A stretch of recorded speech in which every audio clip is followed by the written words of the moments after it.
So I went really high tech this time, like super high tech. I went straight to Microsoft Word, and I don't know if you can tell, but it wouldn't even open. I had to open it in safe mode.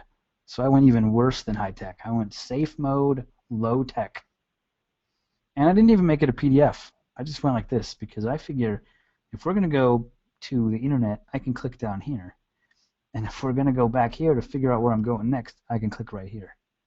I'm thinking that makes it as easy and seamless as possible. So now, if you're already thinking this is way low tech, I can't even listen to this, then I'm just sorry, because that's the way it is. But I'm hoping that you're thinking, dude, if these guys can put on a webinar with Word, I can definitely put on my own webinar, because it's not too hard. All right, so this is what we're doing today. We're in week 3 of like a 4-session SEO program. And let's see, the first week we did basically the overview of SEO. And we did a little bit about keyword research. And then last week we did keyword research, but we talked about like all the other places besides using the keyword tool that you could mine data to find good keywords, to find what people are looking for, to find what people are buying. You know, if you buy a book on Amazon, unless somebody told you about it, you're really just buying the headline.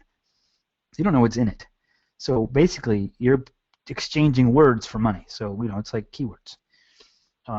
So this week we're going to talk about SEO from the inside. So we're not going to talk about getting external links. Well, not much. When we get down here to link bait, we'll talk about that a little bit. But really, the point of link bait is something else.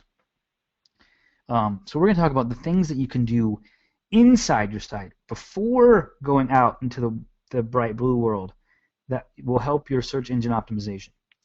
So first thing first, as I have said before, SEO is the art of proving relevance. Google, Bing, YouTube, Yahoo, Netflix, they are all companies, and they are in business to make money. The only way, except for Netflix, the only way they make money is if they return results that matter to you, that are useful. So that means the results have to be relevant. Once they're not relevant, we walk away. We walk away from Google, we go over to Bing, or we go over to whatever the new search engine is, that hasn't even started yet. It used to be WebCrawler and Lycos, and I forget what some of those other search engines were, but Google's obviously been the big dog for a while, but they're not going to be the big dog forever. And all it's going to take is one misstep. They're going to start serving results that just aren't good. Like occasionally, I'll do an image search, and I won't find what I'm looking for, and I'll go over and try the image search on Yahoo, and I'll find it. It's more, the more often that happens, the more often I will just go to Yahoo straight. So we have to prove that our site, and when I say site, I mean web page, I mean blog post, I mean WordPress page, I mean coupon post, whatever it is, that one thing that has a unique URL. That's, it's the only thing on the net that has that URL. We have to prove that page is the most relevant site on the net for whatever it's talking about. That's our goal. So the first thing we're going to talk about is tying your shoes. No matter what super good running trainer you go to, doesn't matter, you get the best running trainer, you get a guy who's done marathons, you get Michael Johnson, it does not matter who you get. They're not even going to tell you this, but they all are going to expect that you tie your shoes first. That's just one of the basics. So we're going to go over some of the basics. There are no exceptions to this rule. None. Not not YouTube, not Google, not Bing. There are no exceptions to the tying your shoe rules. So from here on out, if we do any advanced stuff, all of this stuff is just going to be like tying your shoes. If you go to Track Club, nobody's going to tell you to tie your shoes. It's just you need to do it. So here we are on a page. Now, this particular website is studied by SEO schools all over the world. Draper studies it. There's a class on it. This is like the epitome of SEO. This site is unbelievable. It has every trick and trait that you could possibly think of to prove relevance. So the first thing, tying your shoes. Look way up here. How to train a puppy. bar, puppy training bar, potty and house training bar, crate training. These are the keywords that this page is about. This page has a title. Every page needs a title. Now, in WordPress, your title is here, and most of the time it gets translated up there. But if you use a plugin like, All-in-One SEO, they give you an opportunity to create your own page title. So use some of those tools like All-in-One SEO, where it gives you some little spots to fill in, so you don't have to really know any code. It does the code part for you. So you need a title. Now, we already talked about keyword research. So we need to be focused on the keywords that we're going after. Like there's no point in writing about something that no one cares about. And we know what people care about just by looking at the things people search for. If nobody on the planet is searching for whatever you're writing about, then you really got to ask yourself, why am I writing this? I mean, why is it on the net? Why don't I write something on the net that people are searching for? And then, I can put that in an email or put it somewhere else. But, if nobody wants it, I mean, what's the point? Unless, of course, you have a brand new product like electric envelopes, and then you got to prove to the world that they're worthy. So, number one is page title. Now that can be different from your post title right here. Now, if you use that All-in-One SEO plugin, you'll have the opportunity to obviously title your post, and you'll have the opportunity to create a page title. Now that page title up here, this is what shows up in Google search results when you search for something. This is what it says: how to train a puppy, puppy training, that right there, and then it has that tiny little paragraph, which is called the meta description, which you also need to fill out. And hopefully you click on it. And if people aren't clicking on it, then change your description so to get people to click on it. So number one is page title, and number two is post title. Now that can be, if this is a WordPress page, it can be your WordPress page title, but it's whatever it is. This is for the reader. So these are our number one and two things. Now, if we do not do these things, we're kind of hamstringing ourselves, because these are the first two places that the bots are looking for to figure out what your page is about.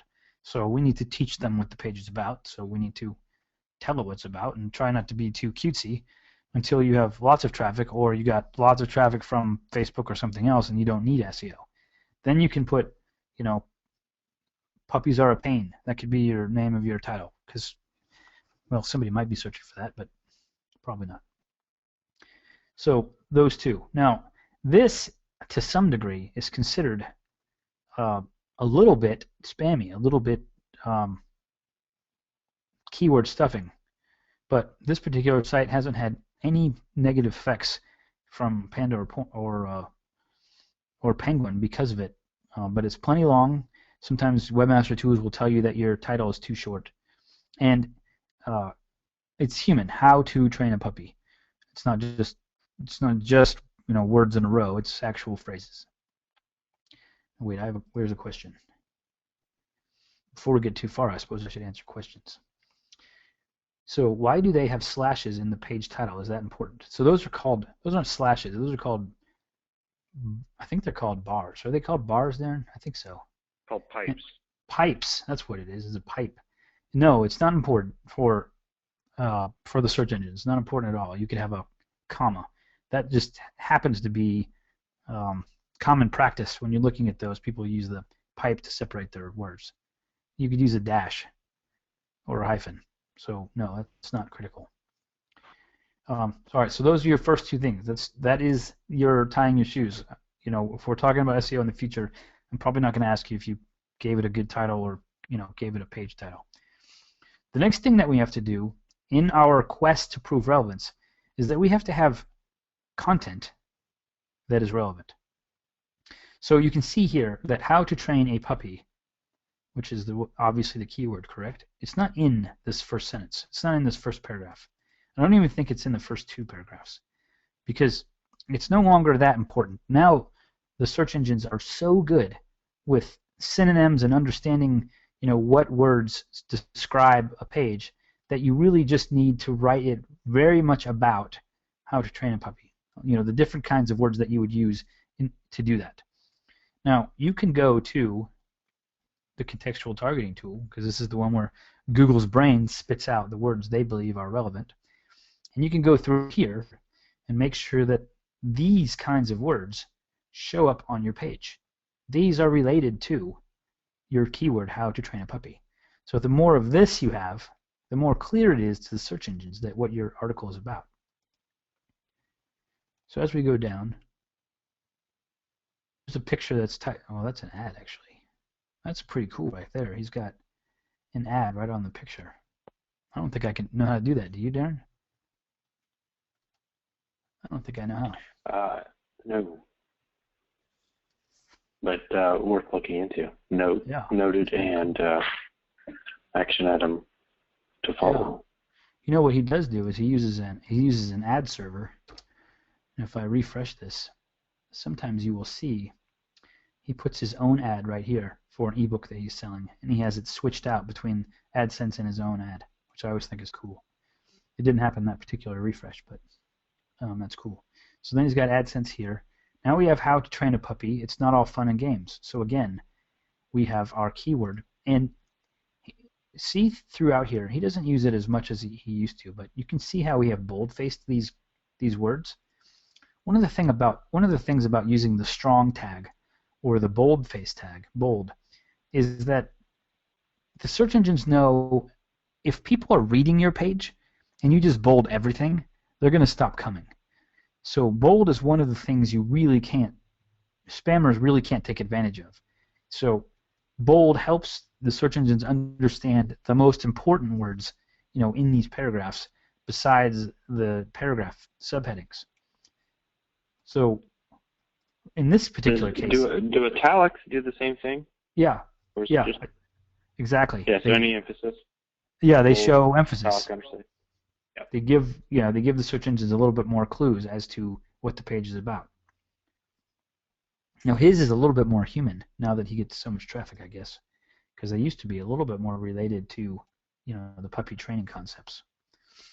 Now notice here that he uses, well, we'll get to that in the internal structure here in a minute, but notice that he's got a link right in an anchor text link right in the text. Now at the bottom of this page, and this page is a little bit like a category page in WordPress, where all of your, well, it's a lot like a category page. If you think of this top up here, just like the category description, because you can use the category description, make it as long as you want. You could make an entire blog post just like this in the description. Then below that are all the things that are related to, or like, for instance, tagged puppy crate training, all these different things. Now, if we go back to here, you will see that house training and crate training are, really close related. They're directly underneath how to train a puppy. They are supporting. So if you go over to his page, you'll see that house training and crate training are right here. Now, if we go to those pages, there's a good chance that he has how to train a puppy links on those pages. So he has a lot of the words that you find in here linked to from this page. So when the search engines go down this page and they're reading all the stuff and they're seeing all these links to related pages, then it's much clearer to the engines that this is about how to train a puppy. It's very clear. Remember, this is just one page, and we're trying to prove the relevance of this page, not dog-obedience-training-review.com, but the page. So if you're a deal blogger, it's the coupon. If you're a recipe person, it's the recipe. If you're a niche, it's just the post or the page or whatever you're writing. So we're working on the page because every single page is its own website according to the search engines. This is all standalone, all by itself. All these links coming, going out, and all the other links coming in, they all make up what this page is. So as we go down, we see all these links to the related pages. This is an ad to the ebook. But here we have crate training, housebreaking, puppy house training. So you can see that throughout this entire page, you would be hard-pressed to prove to yourself that this page is about anything other than how to train a puppy. And there's really nothing else on here other than that. Even the links at the bottom are all about how to train a puppy. And if you think about your site, if you don't have links in the bottom, do you have links in your sidebar? going to other places on your site?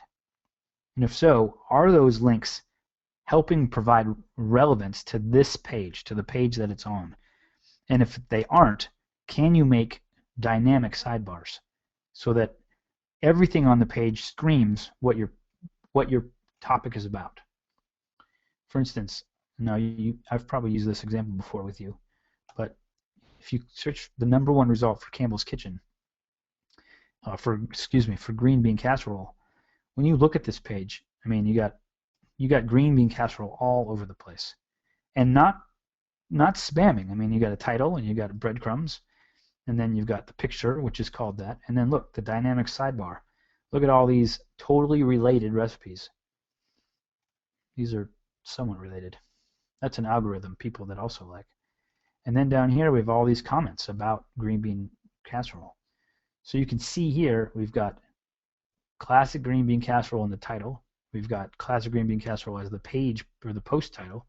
And then we've got, I mean, it's right there in the first part. And we've got the ingredients. And now remember, if we look up green bean casserole, there's a good chance that some of these ingredients on the contextual targeting tool are going to show up. Because, you know, like French fried onions, French is, I mean, that's probably one of the supporting keywords for green bean casserole, just because it's so commonly used there. So does this scream green bean casserole? I believe it does. Does this scream how to train a puppy? I believe it does. Now take a look at your own page. No matter what it is, if it's a diaper coupon, does it scream from the heavens that this whole page is about your diaper coupon? The whole thing. I mean, look at it. Look at the sidebar. Look at all the links. Look at all the ads. Is it overwhelmingly about diaper coupons? And if it's not, then can you expect the search engines to return that as a result? I mean, would you be surprised if they did? And why are you surprised that they don't? We have another question. Yeah, so we have a question, and I'm wondering too if you can go and use the contextual targeting tool, for example, around a coupon, and then what else would that look like? You know, like with an actual example, because it's easy when you're looking at this train a puppy, right? So you look so here. Try diaper coupon in here. Potty training. Yeah. What does it get us? I guess we'll see. I don't know. I'm not sure if I've ever looked for diaper coupon. So one of the questions is, since I'm a money-saving blog and post a lot of coupons, I'm hesitant to put relevant links in the footer of the post or on the sidebar. So we definitely don't want to be posting links to the expired ones, which I believe you actually taught me on that particular. I hadn't really thought about that before. But you know, as far as coupons go, what do they say here? Diaper coupon code, promo code, printable diaper coupons, Walmart diaper coupons. So if any of these are categories on your site, and if your whole site's about diaper coupons, then you know you need to have these as basically as categories, printable ones. You need to have a section of just Walmart diaper coupons because that's what people are searching for. Use the word baby. But then as far as providing relevant links, we definitely want to link back up to the category page because that takes us back to the most recent coupon, most recently issued. And if you're doing like a baby section on your site, which I know some people are, then we would want to have categories for the different parts of baby stuff. I mean, pacifiers and bottles and diapers and wipes. So then those kinds of things can be in the sidebar, not necessarily the recipes or the saving money tips or those other things. We want, I mean, if somebody's looking for diaper coupon, they got a baby. They need to see links to the baby stuff. I mean, that's pretty much it. They need to see links to baby stuff because they have a baby. That's their mindset. That's what they're looking for. So that would be our goal, is to link up to as many of the category pages in that section as we can, so we can move our audience to the coupons that are not expired but are relevant to their mindset. I am interested here that loves, and I don't see Huggies or Pampers. Do you? I don't. So what happens if we put in Huggies coupon?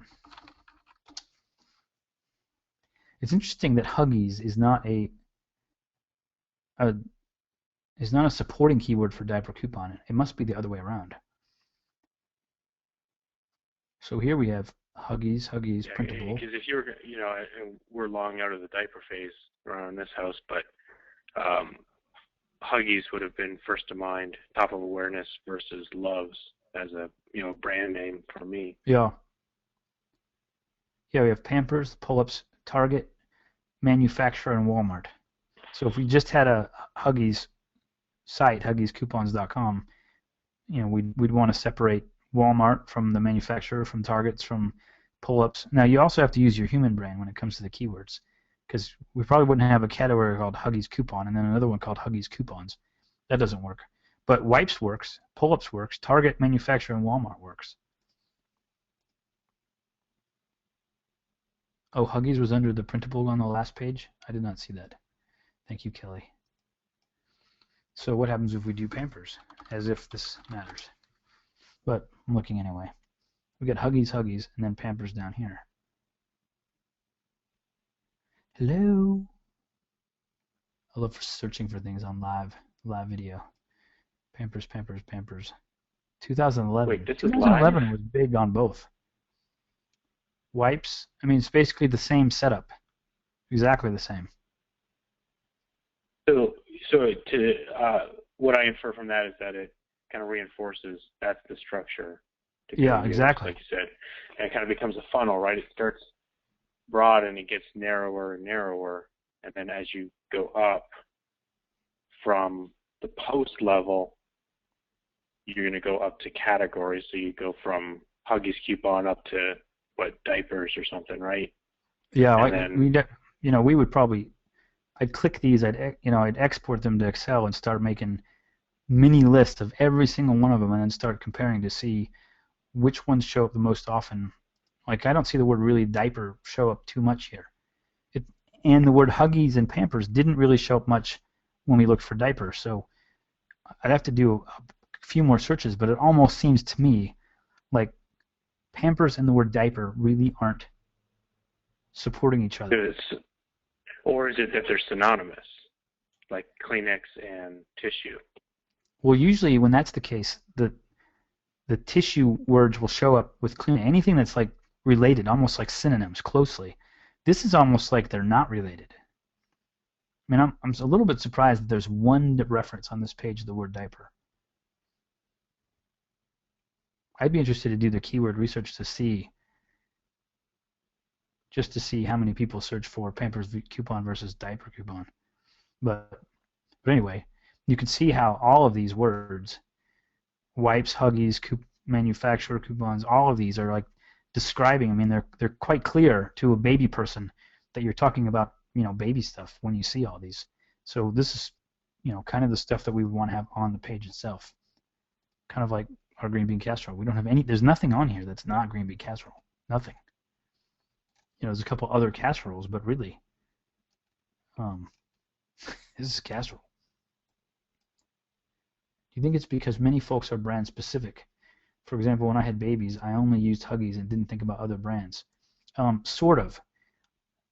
That was the question. Sort of, that's correct. But this is a reflection of not only what people search, but the common words that show up on pages that are ranked for Pampers Coupon.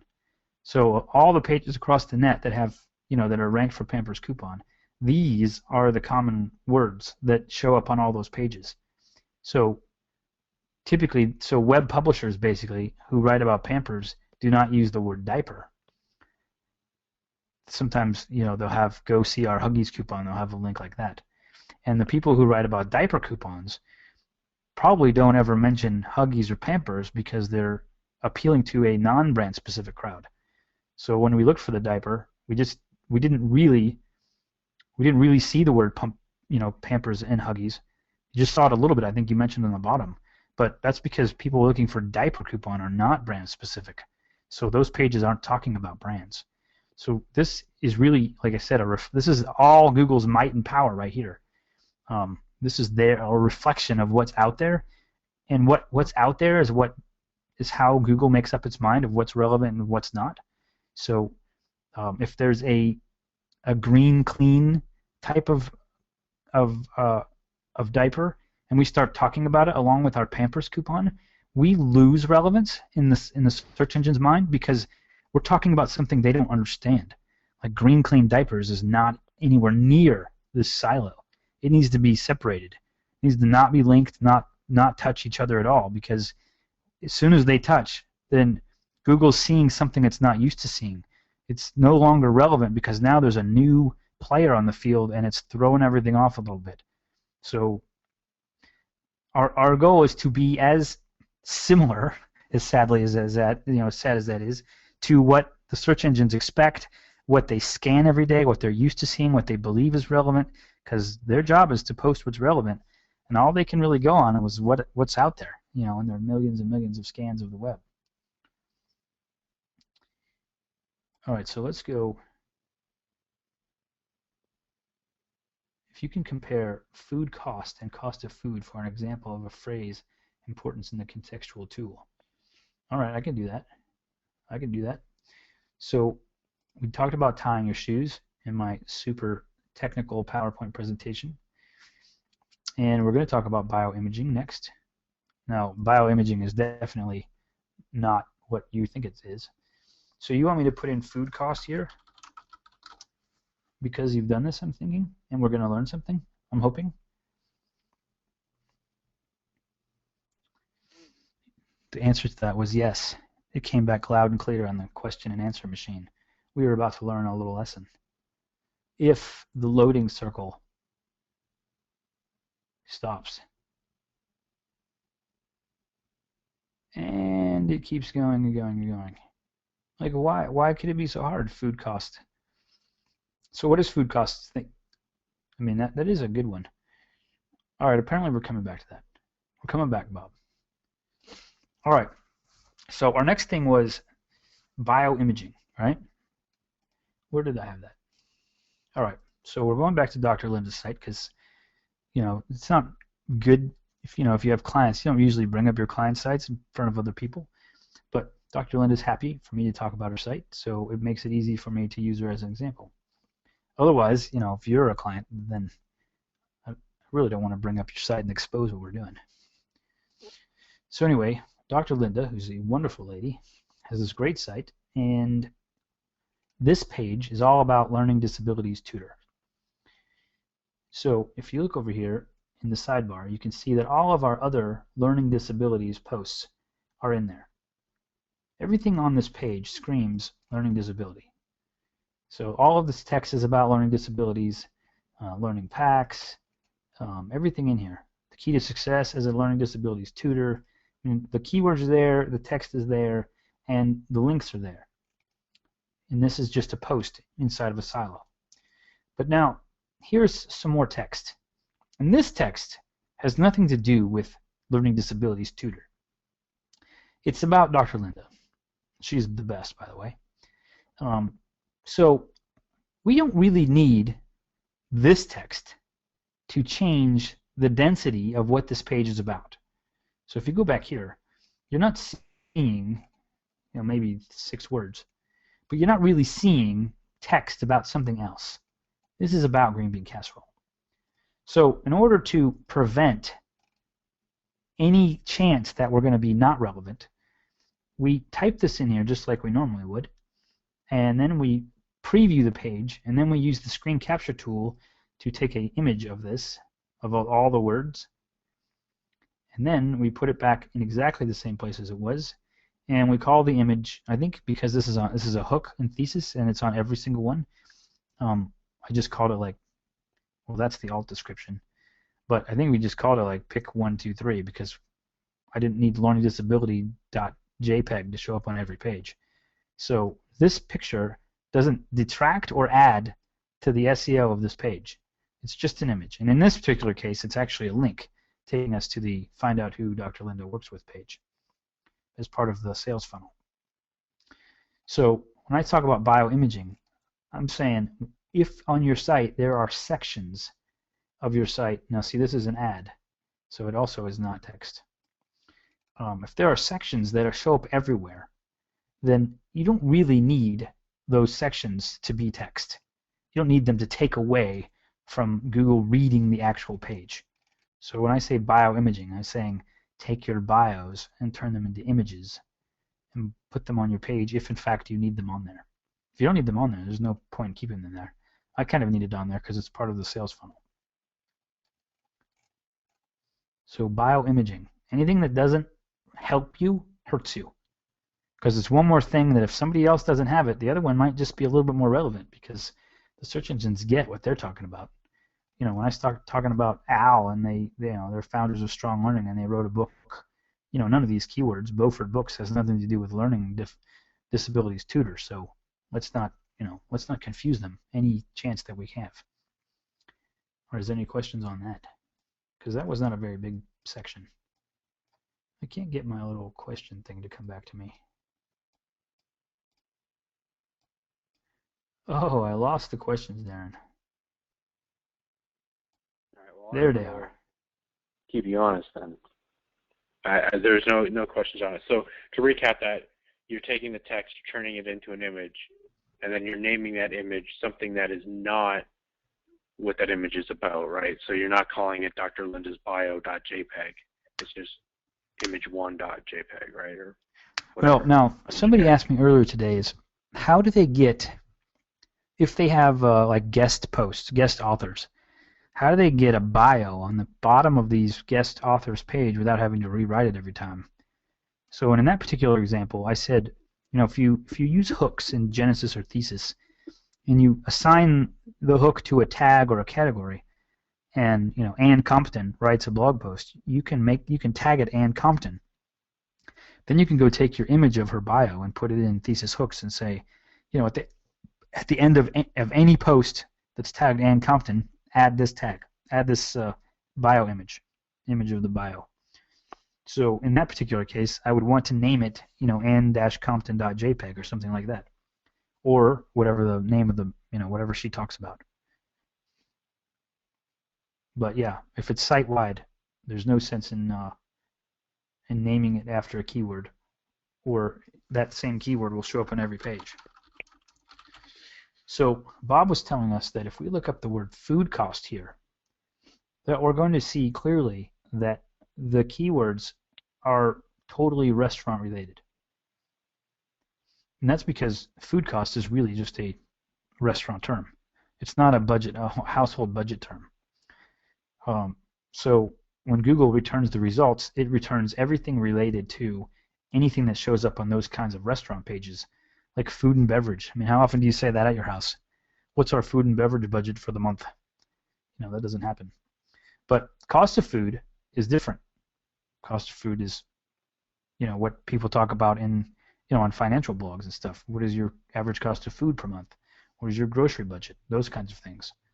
So you can see the results here returned are totally not like food cost because contextually, in popular culture, they are completely different terms.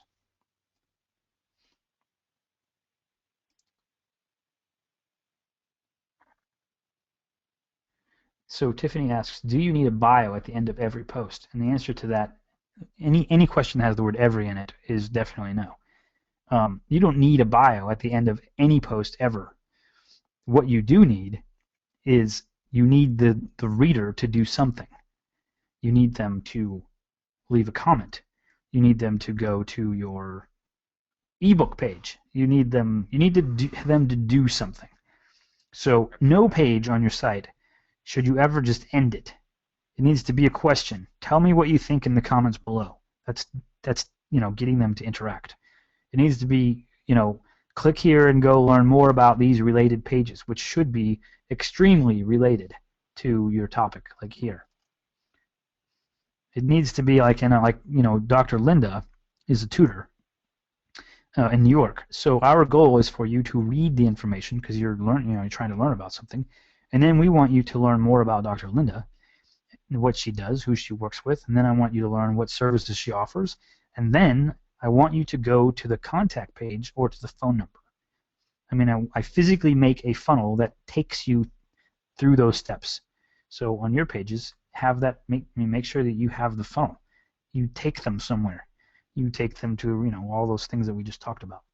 And sometimes, you know, that's taking them to the highest paying AdSense page in your category.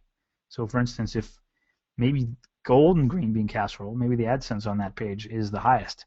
So I might even want to put a border around that, just so this one stands out of the 4, because that's the one I want people to go to.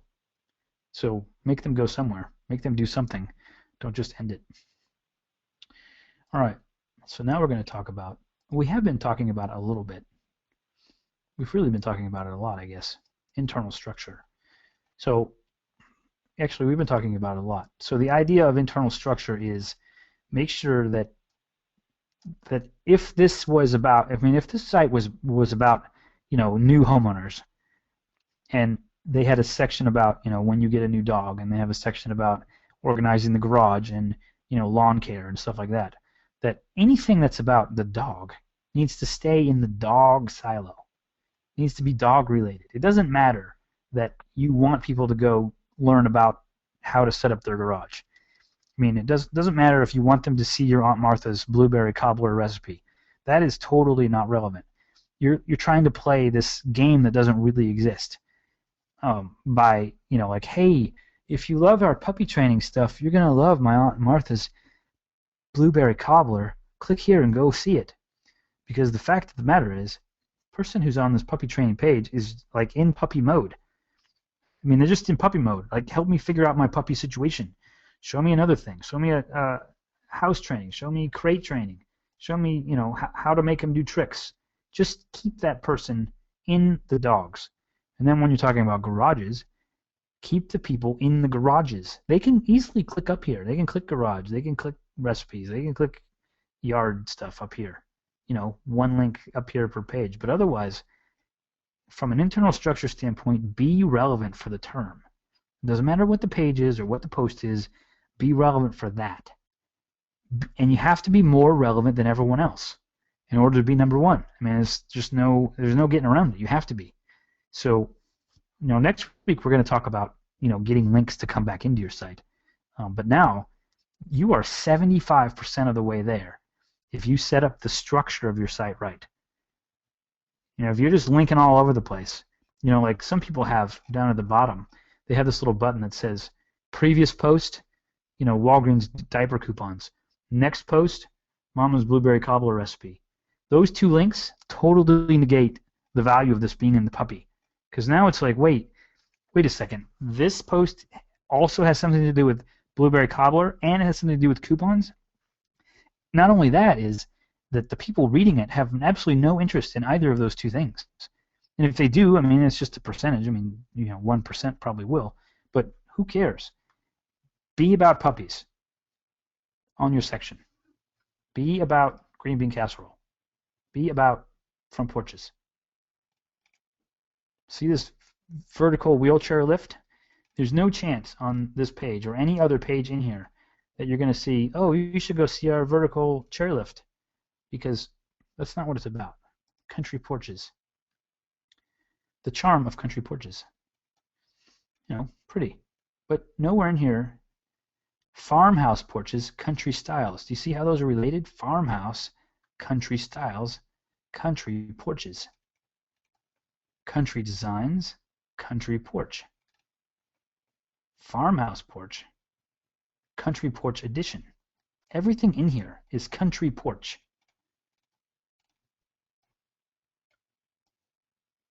That's why it's the most relevant site on, page on the net for country porches, because they don't give the search engines any other reason to believe it's about something else. So question. So what happens when you cover a lot of different topics within a niche? You can do that. Just like this site, which this overall site is about porches, but here's screen doors, screen porch designs, here's fall decorating ideas, Christmas decorations. But when you go here, this page itself is about Christmas decorations. It's no longer about front porch ideas. Christmas scene, see that? That's the photo contributors. Christmas door decoration. Christmas door. Now, remember, this site's about front porch ideas, right? But do you see anywhere in here that they would link to front porch ideas? No. This page is about Christmas. So it doesn't matter if you write about 10 different topics. you need to have 10 different silos, 10 different sections of your site that stand alone and that are totally relevant for that particular topic. And you don't mix them with the other parts. I mean, you can if you're Women's Day and you get traffic from everywhere, or you're CNN and you get traffic from everywhere on the net. And you can right now if you get a ton of traffic from social media and Pinterest, then you can mix your stuff up. But if you want search engine traffic, then you need to show them that you're relevant, and relevance is, stay inside the niche. Yes, stop thinking about your whole site and think about individual posts. Exactly, because anything that has a unique URL, that's what you should think about. How does this page, outdoor Christmas decorations, become the most relevant page on the net for outdoor Christmas decorations? It doesn't matter that this site has another 450 pages. The question is, how do I use the other 450 pages to help this one be the most relevant for outdoor Christmas decorations? And the answer to that is, all of these pages here, Brookbush Christmas lights, they probably have a link back to this one because it's Christmas related. Mary asks, wait, did I miss one? So what happens when you cover, okay, we did that one. So if we have a recent post list in our sidebar that, yes, a recent post list. So I don't understand how the widget recent posts came to be, but it was from a human interaction. I'm a blogger. I wrote some fun stuff yesterday and the day before and the day before that. So that's the perspective it came from, and it's great. But if yesterday you wrote about lawn maintenance and the day before you wrote about upside down pineapple cake and the day before that you wrote about coupons, then on what page on the site does the recent posts help your reader? If your reader is reading, like in this site, outdoor Christmas decorations, at what point does lawn maintenance, does it matter to them? I mean, are you really helping them? Are you making them smarter? Are you giving them something that you think they would be interested in reading? And if so, are you giving them something they'd be interested in reading while they are in the Christmas mindset? That's the question. So the recent posts plugin and widgets, they have a place. But I think that your site has to be really, really niched down for a recent post to really make a difference, in page views and people commenting. It really needs to be focused on something so that yesterday's post actually matters. But if you're writing about all kinds of stuff, I would ditch it immediately. So if you're talking only about left-handed hammers, left-handed tools, then that may be fine. But if you're talking about front porches and back porches and decorations, none of that's going to matter. It's going to distract from the core message. So at the bottom of a post, do you suggest we leave out the next post, last post? Or just, no, I'm suggesting that you talk to your web guy or you do it yourself, that you totally get rid of that, your next post, last post. And that instead, in your copy, at the bottom of your post, if you want them to go see the last post, then you tell them to go see the last post. Now, I'm a big fan of YARP, Y-A-R-P-P, yet another related post plugin. And YARP is good because it brings up related posts, and you can tell it, I want them to, you can tell the degree of how related you want it to be, and you can say, I want, the only thing that you can show are posts that are related in this category or in this tag. You can totally define what shows up in the related post plugin. And that's a great way to move people around your site to see other posts because it brings up stuff they're interested in. So on this particular site, it would probably bring up these ones: Christmas door, Christmas decorating tips. That would be the related posts. And my parents, they built this. They don't have a plugin. This is just HTML here, but it's the same concept. Just stuff that totally is Christmas. Otherwise, yes, totally get rid of next post, last post. And from now on, think about your reader and not about the tools that WordPress gives you, because they didn't build WordPress to make you rich. They built it to make it easy and fun, and there's lots of stuff in it. So take some of the tools and use them. Ditch other tools For instance, where's Dr. Linda? So look at this right here. This is the category page for learning disabilities. And this right here is this is ranked right here for learning disabilities. This is the category description, which in WordPress is a tiny, tiny little box. When you go into the back of the site and you click on posts, and then the drop down, you go to categories, and then you can see all the list of the categories. And then on the left-hand side, it says name, slug, description. This is that description. So WordPress isn't telling us you should use this. It's a tiny, tiny box. It's like this big. But I know that I can put as many characters as I want in there. So I have to take the tools they give me and use them the best for my ability. And some of the tools we just have to throw away. Like, whoa, that is not helping my reader. That is not helping me run my business, and it's not helping me grow. So some of them, just get rid of. How do you manage your sidebars? Do you have a completely different sidebar for each section? Is there a related post plugin that allows you to exclude posts or categories? Okay, so those are two different questions. So how do you manage the sidebars? So yes, on every site we have dynamic sidebars. And in fact, even on this particular sidebar on their site is not dynamic, but they don't actually use it for navigation. They just have impression ads, and sometimes they put something special in there, but otherwise they don't. But even on this site, the sidebar, and don't worry, I agree, it's ugly. I'm fine with that. I built it a long time ago. I wasn't very good, and I haven't touched it for a long time. Totally fine with the concept that it's ugly. Except for this graphic. The graphic rocks, by the way. But on this site, all these pages, so this is a wine page, and then all that is wine links. And this is a superfood page, so there's superfood links. And I believe on healthiest food, there's going to be more superfood links. And then on chocolate, there's probably chocolate links. So yes, as often as possible. And even on this is WordPress. So this is an ad, and it's an ad server so that I can test out that ad versus a different ad versus that ad, and I'm refreshing versus that ad, so I can test those. But then down here, these are specific to the category. So if it's in the category learning disabilities, this shows up. And you might have to get a coder to help you figure out how to do that if you don't know how to do that. And then Lauren asked if there was a related post plugin that allows you to exclude posts or categories. I believe that YARP does that. So then the question is, if you have a post that you want to exclude from the related post plugin, why did you write it, or why is it in that category?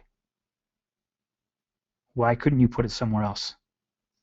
That's what I would ask myself is, okay, if I don't want it to show up anywhere, then why did I write it? And is this the right place for it? And should I put it in a different category and just hide it from the search engines altogether? Or, what is it? And if it's like a coupon that expires, then it probably needs to go into a deal category, and you don't use the related post plugin because you really don't want to just bring back, expired stuff. Do you use a special plugin to have different sidebars on different pages? Yes, there is a custom sidebar plugin for WordPress. It doesn't work for all themes. You might need to get your web guy to help you if you have a web guy. And don't worry, I'm just using guy loosely. There's some awesome web gals like Robo Media. I'm just saying web guy is a general term. You might need to get that person to set your site up for that, custom sidebars, or there's a plugin. So try those. But definitely, if you're going to leave here with anything, leave here with the idea that your sidebar is part of your page and it needs to help. Don't let it hurt you. Let it help you. So NRelate was another plugin that they mentioned that's related post plugin. And Widget Logic, I don't know about Widget Logic. I haven't ever tested that, so and I haven't heard of it, so I'm not sure. But Jennifer says it's awesome, so and it's free. If it's free, it's awesome.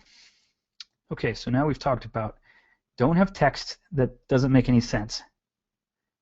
Do all your basic stuff, and let's not talking about it again. I mean, seriously, have a title on your page. Let's just be done with it. Link bait. All right. So remember, there's like 4 pillars of SEO. There's, titles and tags. There's content. There's social media. There's time. Is that 4? Time meaning like press releases and being relevant. And one of those things is traffic, social interaction. So how do we get social interaction? Now, next week, we're going to talk about how to get it from the outside, but I'm talking about how to get it from the inside. So I like to call link bait. Link bait is, I want you to make something that rocks so much people link to it. So I don't know if you know Jessica Turner. She's awesome. And she created this all by herself, or she might have had help, but I didn't help her. Last year, just before Easter, and she posted it, and then she put it on Pinterest, and 49,000 people repinned it. 49,000. Now, is this awesome enough to be called link bait? There's 101 ideas. Well, I'm going to tell you right now, it is. There's 49,000 people who would agree with me. They link to it. Just by repinning it, they link to it from their page. So if you look up, what is this? Easter basket ideas. Right there, 101. Now, if you go back to it, you'll realize, look at all this text, crayons, markers, coloring books, silly putty, toothbrush. Do you think toothbrush has anything to do with Easter baskets? Not really. Card games, gift card, Play-Doh, paint, wood, canvas, stickers, bath soap, like tons and tons of words on this page that have nothing to do with what she's talking about. So Google has brought her to the top because of that other part of SEO, and that is the rest of the world is telling us that this is the most relevant page on the net for 101 Easter basket ideas. 49,000 other people are saying, yes, this is the page that I like. Now, this could be any, like Budget Savvy Diva has, like 20,000 every time she posts something on Pinterest. But make something awesome, and people will link to it. So, for instance, on our Dyscalculia Toolkit, the American Dyslexia Association, or Dyslexia Toolkit, linked to it. They, on their homepage, they said, go check out Dr. Linda's Dyslexia Toolkit. It's got great fun and games for kids. And so a bunch of other people linked to it just because they wanted to send their traffic to the toolkit. Same thing here. People are linking to this because it's awesome. And how far do I have to go back? People link to this because it is the only thing on the internet that talks about the chemical composition of wine. I went to the biology library at the university. I went through every single book, website, post that I could come up with that talked about wine, and came up with this particular thing that talks about all the stuff that's in wine. Now, it doesn't exist anywhere else. So for me, it's link bait, and I did not do the graphic. The graphic I did sucked, and I sent it to this guy who's awesome, and he sent me this back, and I thought, holy moly, there's no chance in the world that I would have made that. Mine just looked lame. Mine was like the shape of a bottle with the words like in the bottle. I know, you're laughing at me. You're thinking, that is lame. But this rocks because, he's good.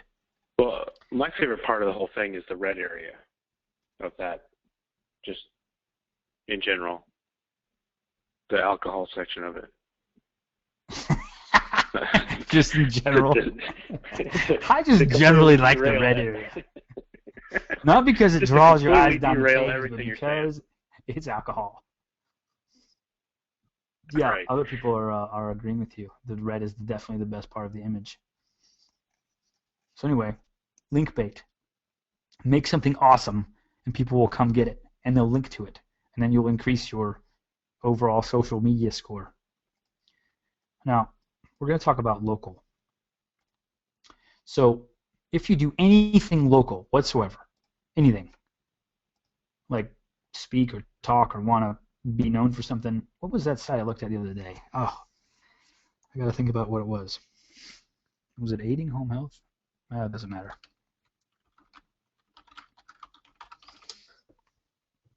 Let me see. All right, this was it. This is exactly it right here. So see this little address down here and phone number? These two things, and this is just for your local on-site SEO, these two things have to be the same everywhere. I'm not talking about similar. I'm talking about suite. I'm talking about there's a comma, and suite cannot be STE, and it cannot be STE period. It needs to be suite. And it can't be FT Worth. It needs to be Fort Worth. And it can't be the word Texas. It needs to be Texas. No, if you write it Texas the first time, then it needs to be Texas every single time after that. And the phone number needs to be the same. Now I'm talking about info search, talking about Foursquare, talking about Google Pages, talking about Yelp, talking about Bing, talking about on your site, on your Facebook About page, every single place. Because the way that local works is, well, Google first goes to info search to figure out where everyone is. And then it goes and, if you manage your own page, then it goes back to your own page to see what you've dictated. But basically, it matches this up with everything else that's out there. So even on a Google page, like what would they call those? It used to be Google Local, but now it's a Google Plus Place page or something. Even on the bottom of that, it's going to have related pages, and it's going to look for related pages based on the address. So if you're in an office building with other people and you don't put the suite on here, then you're going to have related, you're going to have related pages on the bottom that have to do with some law firm that's not you, and some other company that's not you, and maybe even somebody across the street who also is considered in the 1501 Summit Avenue area. So from a local standpoint, this is the absolute most important part, is making sure that address, phone number, all of that is exactly the same everywhere. Do not waver, ever. Exactly. And it's going to get more and more scrutinized over time because, businesses move, and now there's a whole process with Google. If you move, how you get all your address changed within their system so that it's seamless, because right now it's kind of a cluster. And you don't need to put Sacramento everywhere. You don't need what you need to know about home care in Sacramento, helpful Sacramento news, care at home in Sacramento so your loved ones stay home. You don't need to do that. Google's past that. They get it. They see your address. They know you're local. They're going to just bring up local stuff. In fact, watch this. Puppy training. Look at all these right here. Local. Now this guy, who used to be number 1, has now been supplanted by 3, of which Humane Society has a local page, and the map. So no matter how good his SEO is, the map and some other stuff like that are going to take over at some point and are going to ruin you to some degree, especially if you're local. In fact, my parents have had a problem recently with their porch site because they used to be number 1 for tons and tons of search, but now puppy training is not a totally local term, but some of them that are really local, like dentists, are going to put the map stuff up here. So some of their terms, like front porch door, brings back a bunch of hardware places up here with the map that we can't do anything about. Does it matter if you use a PO box versus a physical address? Is the question on the local. It matters for. Oh, where does it matter? It does matter. It matters for someone. I'm trying to think of who it is. It matters for the map, for the Google local map. You don't want a PO box on a map. And I think it doesn't even map the PO boxes. So for clients that I've worked for, the easiest thing there, if you need to get a PO box, is to go to something like the UPS store, where they call them suites. Your post office box is a suite. And then you get a location on the map at that, where that place is, not at your business. For some people it probably doesn't matter, but then you just have to make sure that you use that everywhere. And if you get a UPS box with a suite, or you get a PO box, you got to know that you're paying for that for a long time, because if your business is reliant on the web, that's your address. All right, let's go back. Local, link bait, internal structure, bioimaging, tying your shoes. SEO is the art of proving relevance. Or does that make sense? SEO is the art of proving relevance. Does that make sense to you? That's my question. Yes or no? And then the second thing is, do you now think of websites as web pages, not as your full site? And then 3, do you see the importance of tying your shoes? And then 4, do you understand how the sidebar plays a role in the overall page?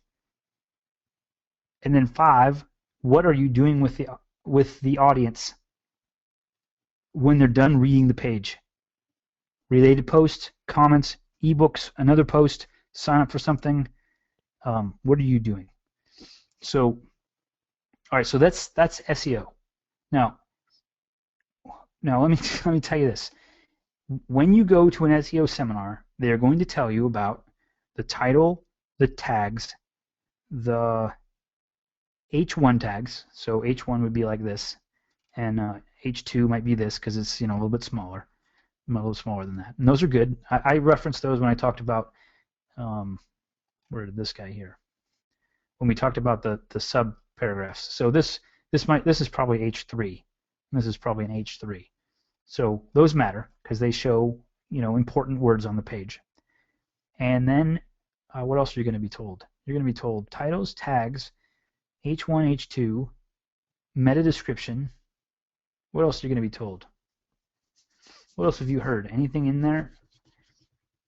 Most of the time, yeah, and backlinks. Now, backlinks we're going to talk about next week. But if you do what we just talked about, if you build silos of where everything's related, if you have your shoes tied, if you use content that makes sense, if you bold some words here and there, if you use your paragraph headings, and you title your pictures right, you are 75% there.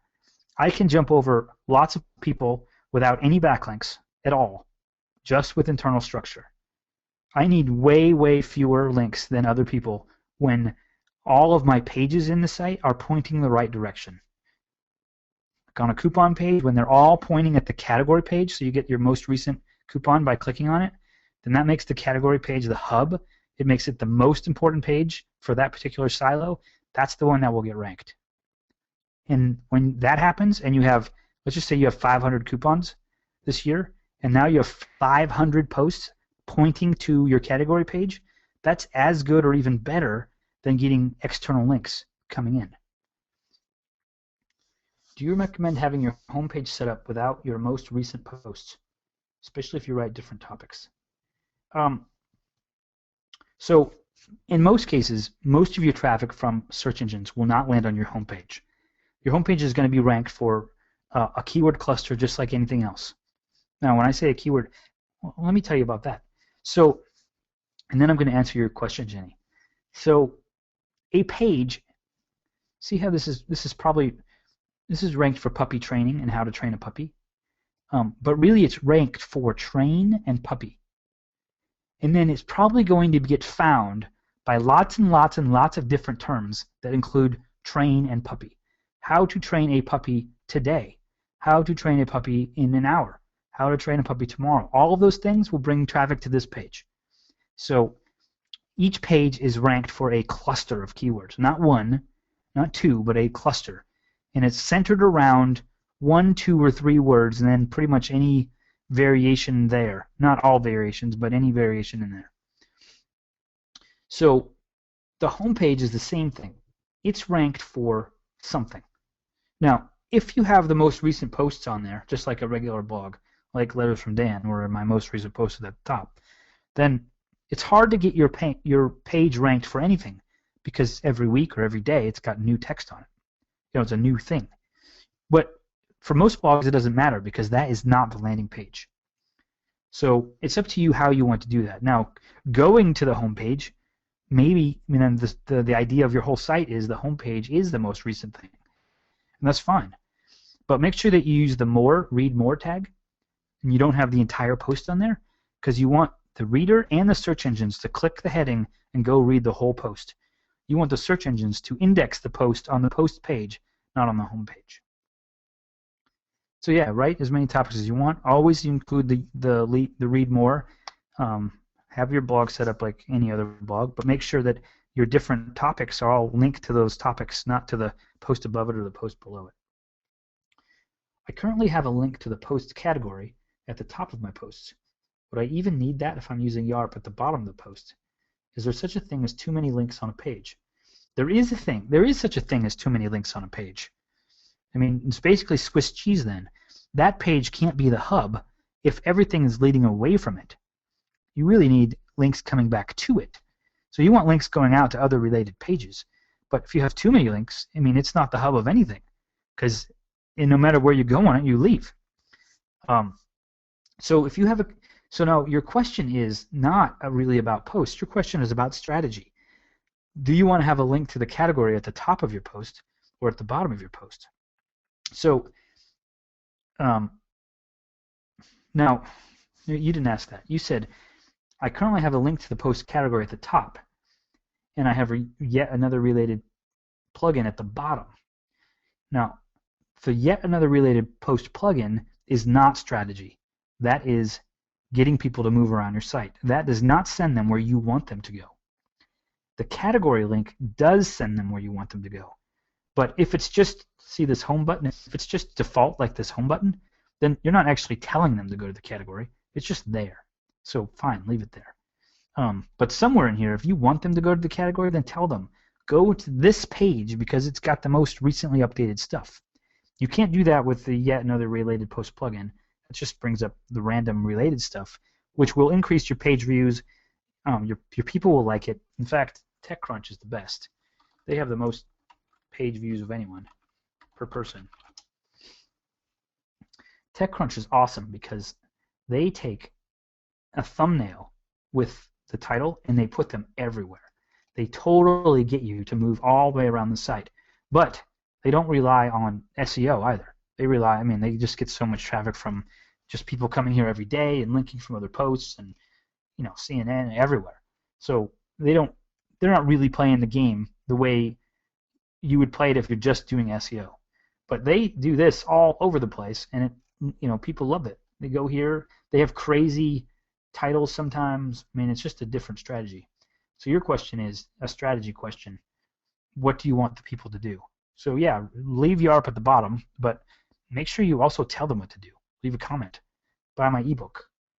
That kind of stuff. Oh, which reminds me, we are doing something special next month. We are going to do a special, Darren, what do we call it? We're doing an E-class, a 3-week E-class starting the second week of February, which is, I'm speaking at the beach retreat in Florida. So right when I get back from that, we're going to start this class. And it's going to be 3 weeks. I believe on, what day are we releasing the tutorials on Monday, Darren? Yeah, it would be a Monday. So the second week is what? Looks like February 11th? Is that it? Yeah. So what it's going to be is we are going to go deep dive on SEO. We're going to totally help you get your pages, tip-top shape. February is a short month, so we're just doing a 3-week thing. And then each week we're going to release a lesson, and then we're going to have a Q&A call where we can go over your site. You can ask whatever questions you want to ask. Each week for 3 weeks, we're going to do that. What else do I say about that? Well, it has probably the best sales letter ever written for it, too. Oh, yeah. Where's the sales letter? It's at... Yeah, if you want to sign up, you got to go to the sales letter. We're only going to do 50 people because, it wouldn't be really effective after that. So you got to go sign up for it. We're going to do 50 people. I'm going to be talking about it at the beach retreat too. So make sure that if you want to do that, you sign up soon. Or I don't know how many people sign up there, but usually after conferences, it's pretty crazy. So we definitely would like to see you on that. We are going to record everything, and we're going to turn the whole 3-week process, like the lessons and all that stuff, we're going to turn that into a product which will actually sell at the end. But if you're already a lifetime free weekly mastermind member, you get all the products free. So the lifetime members would get that free. And then what else? Anything else on that? Where is it? It's free weekly mastermind. /e-course. There you go. Oh yeah. It's called the Super Advanced Heavy Duty Industrial Strength SEO E-Class. Yeah, it's going to be awesome. I'm very excited about it. So that's what we're doing in February, and then we're also doing webinars I believe on Wednesday nights in February, and we might be doing video. I'm not sure yet. I think we might be doing video. What is the email for Darren again to become a lifetime member? Where is the lifetime member thing at? Is it? So Kelly was asking before, also in the forum, just what that is. So it's support at Free Weekly Mastermind. It'll go to both Dan and I. But if you want to become a free member or a premium lifetime member, go to the website and then click on Insider Circle, and there's a little page about that. What I will tell you is the lifetime membership thing is going to come down at the end of January. So you got, I don't know, what's this, 7-8 days left, and then that's going to go away, and it's just going to be a quarterly price for the group. So if you're interested, you want to do that, and you want to get all the courses, and you want to get the other stuff, go ahead and get it now for the upgrade. And if you bought the marketing calendar recently and you want to just, we'll give you guys where you can pay the difference, because you do get the marketing calendar inside the forum. Go ahead and drop us a line at support at Free Weekly Mastermind. I'll get you a special link. Right now the forum we'll have to add you in there manually. So give me a few minutes once that's, unfortunately I'm online 25 hours a day, so it probably won't take me more than a few minutes, but we'll get you added in there. And we're starting to ramp up some conversation, adding in the products, and really kind of kick it off, as it were, in February with all this other stuff that's going on. So, again, drop me a line. We'll fix you up. Cool. So anyway, that's going to be February. It's going to rock. If you want, like, total personalized service so you can get your SEO done. Oh, yeah. I can't give away all the secrets. You got to go read it. It's freeweeklymastermind.com/ecourse. All right, what else do we have to talk about on SEO from the inside? And next week we're going to talk about from the outside. So we're going to talk about all the backlinking and all the strategies involved with YouTube and getting the links and the traffic to come back, that kind of stuff. So any questions about SEO from the inside? And was that clear? Was that helpful? Was it useful? Was there aha moments? Are you totally confused now? Any of that? Anybody have an aha moment like Meg Ryan there tonight? That's what I'm curious about. And to Roberts. Looks more like an O class, maybe. But so it's late and the webinar is just falling off the rails here now. Hey, look, and two, I just put that little widget on the side there. We're up to 7 subscribers. We were at 6 today, so that's like a 15% increase in the number of subscribers on this brand new YouTube channel in the last couple hours. That's funny. The week after next, we're going to talk about how to increase your YouTube subscribers by 15% in just 1 hour.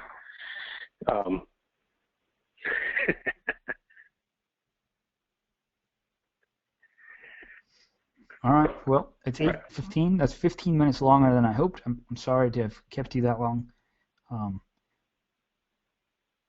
I definitely look forward to seeing you guys. Next week we're doing outside. Next month we're doing the E-class. I think that's pretty much it. You, Darren? Anything else? No, it's been fun so far. I've learned a lot, taken a lot of notes, and like I said before, SEO is not my thing. I am the behind-the-scenes strategy guy, and this has definitely got me a few ideas for things we need to do. Pay no attention to the free weekly mastermind because the SEO on there is horrible right now, mostly because it's going through this retransformation, growing pains kind of process, and it's one of those things around the shoe. The kids of the shoemaker have no shoes, right? So yeah, there's no chance I have time to work on SEO on our own side.